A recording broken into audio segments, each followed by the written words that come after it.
पिछले एक साल में डबल हो चुका है काउंटर। एनएलसी इंडिया, आप सब कंपनी के बारे में जानते हैं। 1956 में कंपनी की शुरुआत हुई थी। कोयला मंत्रालय के अंतर्गत नवरत्न पीएसयू कंपनी है। ये लिग्नाइट माइनिंग के साथ पावर जनरेशन और रिन्यूएबल एनर्जी का कारोबार करती है। 2030 तक 20,130 मेगावाट पावर जनरेशन का लक्ष्य है। आज हमारे साथ कंपनी के चेयरमैन और मैनेजिंग डायरेक्टर प्रसन्ना कुमार मोटुपल्ली साहब शो पर जुड़ रहे हैं। सर का 35 साल से ज्यादा का अनुभव पावर और कोल सेक्टर में है। नागार्जुना यूनिवर्सिटी आंध्र प्रदेश से मैकेनिकल इंजीनियरिंग के गोल्ड मेडलिस्ट हैं। ऑपरेशंस, मार्केटिंग, फाइनेंशियल और एचआर मैनेजमेंट में सर ने एमबीए भी करा है। सर, बहुत बहुत शुक्रिया आज जी बिजनेस को अपना समय देने के लिए और हमारे साथ बात करने के लिए भी। बहुत सारे डेवलपमेंट हो रहे हैं आपकी कंपनी के लिए, आपके स्पेस में सर, तो हमने सोचा आपसे इसी के बारे में बात करें। सबसे पहले तो मच्चाकाटा कोल ब्लॉक, यहां पर कंपनी ने रिसेंटली इसे सिक्योर करा है। जरा बताइए कितनी कैपेसिटी आती है, क्या कुछ एडवांटेजेस होते हैं ये कोल ब्लॉक सिक्योर करने के बाद कंपनी के लिए? हाँ जी, नमस्कार। जैसे कि आप सही बताया कि हमारा जो मच्छकाटा कोल ब्लॉक हम लोगों को कमर्शियल ऑक्शन में मिला है, एक मेजर अचीवमेंट मैं बोल सकता हूँ, क्योंकि हमारा जो अभी का जो 50 मिलियन मेट्रिक टन कैपेसिटी का हमारा लिग्नाइट प्लस कोल प्रोडक्शन का कैपेसिटी है, जिसको हम लोग ले जाना चाह रहे हैं 100 मिलियन मेट्रिक टन 2030 तक। इस टारगेट अचीव करने के लिए ये एक इम्पोर्टेंट स्टेप है। मच्छकाटा कोल माइन है, इसका कैपेसिटी है 10 टन per annum है और इसका रिजर्व्स भी बहुत ज्यादा है, 1.4 बिलियन मेट्रिक टन है। स्टिपिंग रेशियो भी बहुत कम है और क्वालिटी भी अच्छा है। तो मुझे लगता है कि ये एक सबसे बड़ा माइन एनएलसी इंडिया लिमिटेड का होगा। एनएलसी इंडिया लिमिटेड का ही नहीं है, पूरा देश में ये सबसे सबसे बड़ा जो माइंस हैं, जिसमें टॉप 5-6 माइंस में ये माइन भी रहेगा और एनएलसी के लिए तो बहुत अच्छा तरह कोल प्रोड्यूसिंग माइन रहेगा। सर, जरा जो आपका घाटमपुर पावर प्लांट है, इसकी कमिश्निंग के बारे में कुछ अपडेट है तो पहले ये भी बताएं सर, क्या प्रोग्रेस हो रही है यहाँ पर? घाटमपुर प्लांट जैसे कि मैं पिछली बार भी बताया था कि साल में हम लोग तीनों यूनिट का सीओडी का टारगेट रख रहा है। फर्स्ट यूनिट का जो टारगेट है, अभी अक्टूबर एंड तक हम लोग फर्स्ट यूनिट का सीओडी करने जा रहे हैं और सब्सिक्वेंटली बाकी 2 यूनिट भी करने का टारगेट है। तो अभी फर्स्ट यूनिट को सीओडी करने के लिए पूरा अंतिम कगार पर है और हमें उम्मीद है कि अक्टूबर 31 के पहले कमर्शियल ऑपरेशन उसका डिक्लेयर होगा। और बाकी यूनिट्स के लिए सर?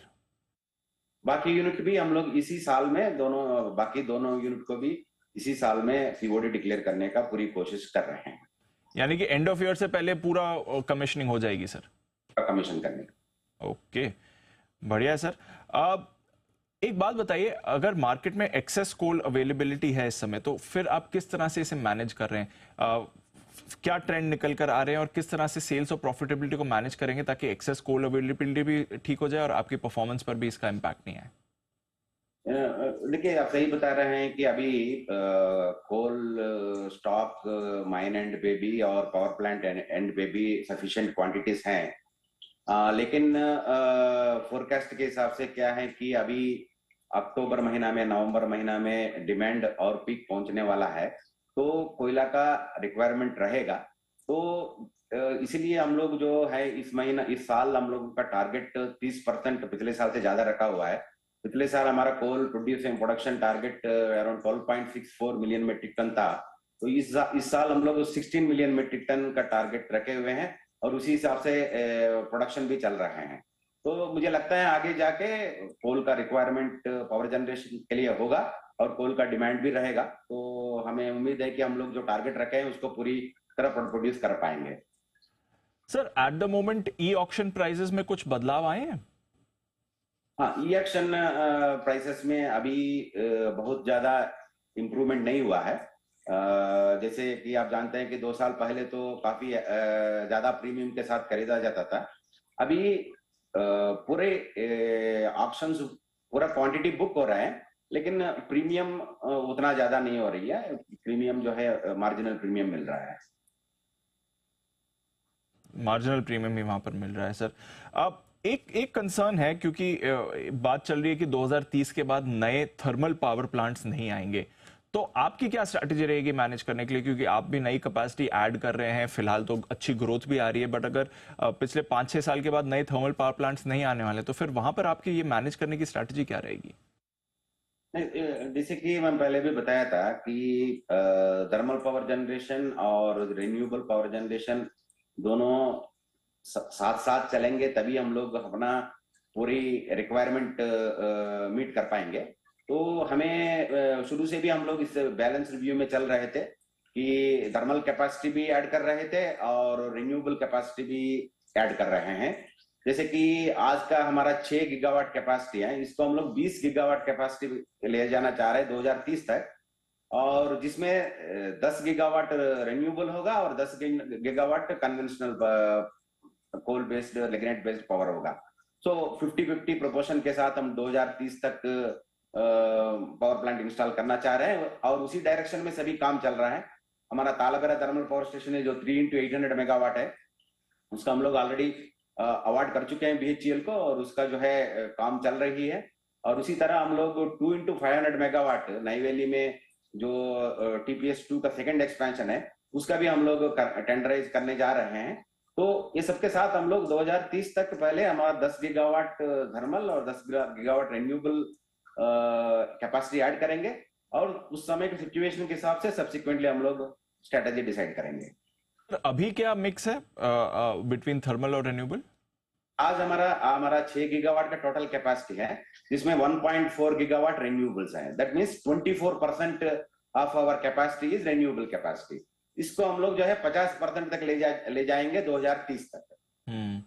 तो काफी अग्रेसिव केपेक्स है सर, जरा बताएं किस तरह का केपेक्स प्लान कर रहे हैं स्टेज वाइज, और ऑफ कोर्स इसको फंड कैसे करेंगे? इंटरनल अक्रूवल्स रहेंगे या फिर डेट रेज करनी पड़ेगी सर आपको? इसमें जैसे मैं बताया कि 6 गीगावाट से हम 20 गीगावाट ले जाना है, जिसमें renewable capacity aggressive capacity addition है। पूरा कंट्री अपना रिन्यूएबल कैपेसिटी 3 गुना बढ़ाना चाह रही है, हम लोग इसको 7 गुना बढ़ाना चाह रहे हैं। उसी तरह थर्मल कैपेसिटी भी हम लोग ऑलमोस्ट 3 गुना बढ़ाना चाह रहे हैं।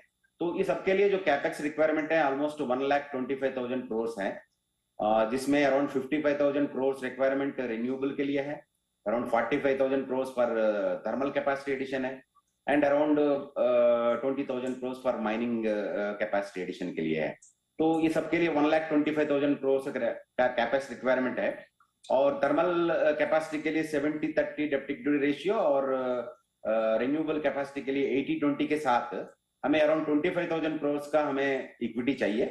तो इस इक्विटी को हम लोग अरेंज करेंगे हमारा जो इंटरनल रिसोर्सेस है, और जो हम एसेट मोनेटाइजेशन जो एग्जिस्टिंग रिन्यूएबल का करने जा रहे हैं, वो इन दोनों से हम लोग जो कैपेक्स रिक्वायरमेंट है उसको मीट आउट करेंगे। और जो डेप्ट our company AAA star rating का है, तो डेप्ट को कोई प्रॉब्लम नहीं है। और फंडिंग भी कर पाएंगे, कोई वहां से इशू नहीं आने वाला है सर? कोई इशू नहीं आने वाला। ओके। अब एफजीडी इंस्टॉलेशंस भी कर रहे थे आप across plant sir, flow gas desulphurisation, जरा इसके बारे में भी अपडेट दें, क्या प्रोग्रेस हुई है अब तक? सर सभी हमारा प्लांट में जो है एफजीडी जहां रिक्वायर्ड है सब जगह कॉन्ट्रैक्ट से अवार्ड हो चुके हैं और कार्य प्रगति पर है।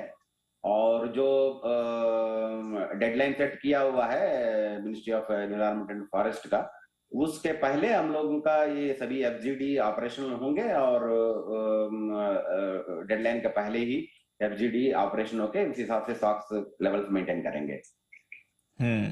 सर रीसेंट क्वार्टर के अर्निंग्स में हमने देखा था थोड़ा ऑपरेशनल प्रेशर आया था, स्पेशली एबिटा और मार्जिन फ्रंट पर, बट आगे जाकर क्या आउटलुक बन रहा है, जरा इसके बारे में थोड़ा आइडिया दें सर। सर अभी हमारा तीनों एरिया में lignite production, coal production, power generation सभी में काफी वृद्धि हुई है।